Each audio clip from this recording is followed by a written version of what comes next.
Okay, so I glued the canard back on, and now we gotta remove as much of this extra stuff as possible. And then at some point, this thing, which has some tape on it because it used to be the magnet wand, will become the reinforcer for the canard. So this is my hot wire cutting setup. It's basically a bunch of boards screwed and duct taped together with some rubber bands in the back to provide tension. And then if you look closely, there is a steel fishing line with a couple of cables attached to it. And then the cables go to a power supply with the amps turned all the way up. And yeah, let's see how much we can trim with this. So we've managed to get rid of 2.5 ounces, which isn't as much as I was hoping, but it gets us about halfway to our weight goal. And then hopefully with a better battery, we can finish our weight goal. That said, I think there's probably still more foam we can remove. And that's another 0.7 ounces that we literally shaved off. So it's not the prettiest fix, but it should help take the brunt of any other crash landings. Now, my many years of crashing airplanes is telling me that as soon as this hits the ground, this whole front part's going to snap off. So let's see if we can take this leftover carbon rod and jam it in here somehow. One trick that tends to work pretty well for me is putting the carbon fiber rod at the end of a drill and then just drilling it in. And then watch me fail.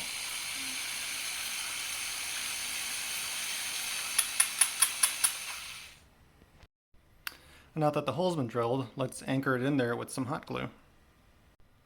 And there you go. Alright, should be ready for flight. I made a couple small changes. This horn right here was kind of coming off, probably because it crashed twice.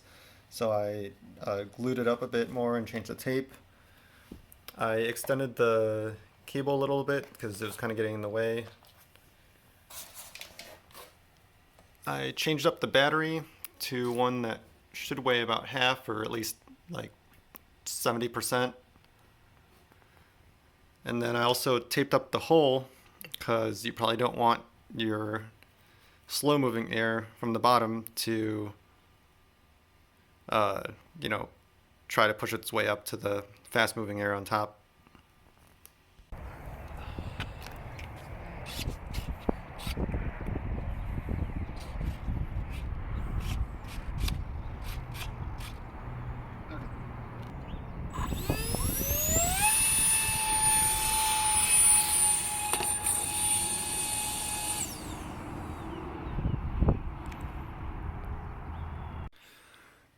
Alright, I've got this arrow, and I believe it's made out of wood, but it should serve as a pretty good extender for the airplane. So I need to cut off the tip and then cut it in half, and yeah. Next I've got my hot glue and my drill with the arrow in the drill, and the plan is to drill it in. And there you go. So I cut out the new canard, and the next part is to cut out a hole around here so that the canard can rotate.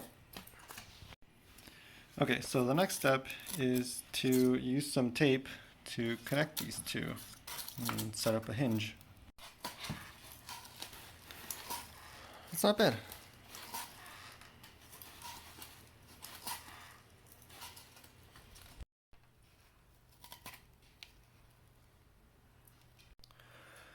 Turns out that with a large enough bit, you can actually start molding the wings a little bit. Okay, this looks pliable.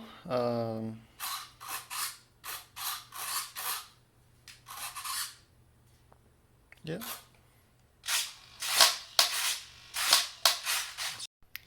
The question now is, where do I put the battery to set the right center of mass?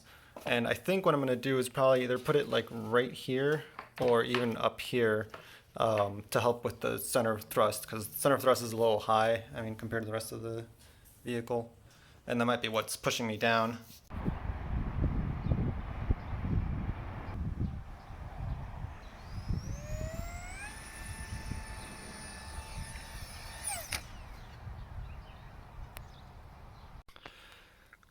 So here we are again.